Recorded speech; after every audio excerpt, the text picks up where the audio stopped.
आपण पाहू शकतो की सध्या मंत्रिमंडळाच्या बैठकीला सुरुवात होते आणि मंत्रिमंडळाच्या बैठकीच्या पूर्वी संपूर्ण प्री कॅबिनेटची बैठक जी आहे ती अजित पवार यांच्या कार्यालयामध्ये बैठक पार पडलेली आहे। नरहरी झिरवळ, बाळासाहेब पाटील हे मंत्रिमंडळातले जे मंत्री आहेत ते आता अजित पवार यांच्या कार्यालयातून बाहेर पडताना पाहायला मिळतात। आदिती तटकरे देखील या संपूर्ण बैठकीला उपस्थित होत्या।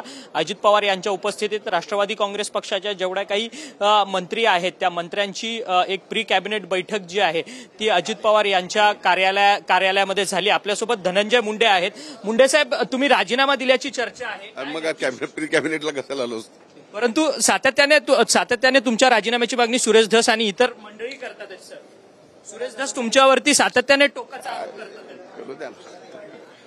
सर, सुरेश धस तुमच्यावरती टोकाचा आरोप करतात, काही प्रत्युत्तर करतात नाही? आपण पाहिलं की मंत्रिमंडळाच्या बैठकीसाठी धनंजय मुंडे निघालेले आहेत। आपण त्यांच्याशी चर्चा बोलणार आहोत त्यांच्याशी।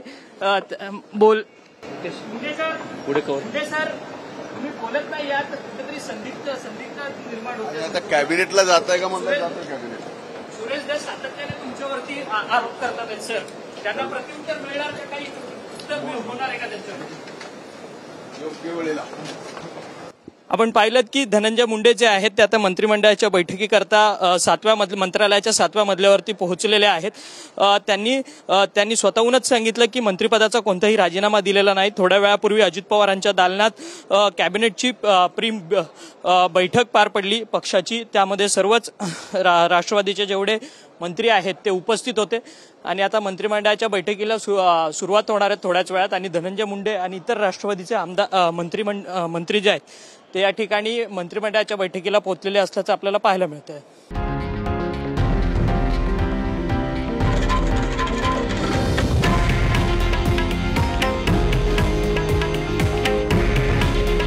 हे आहे देशातील नंबर 1 न्यूज नेटवर्क आणि आपण पाहत आहात TV9 मराठी।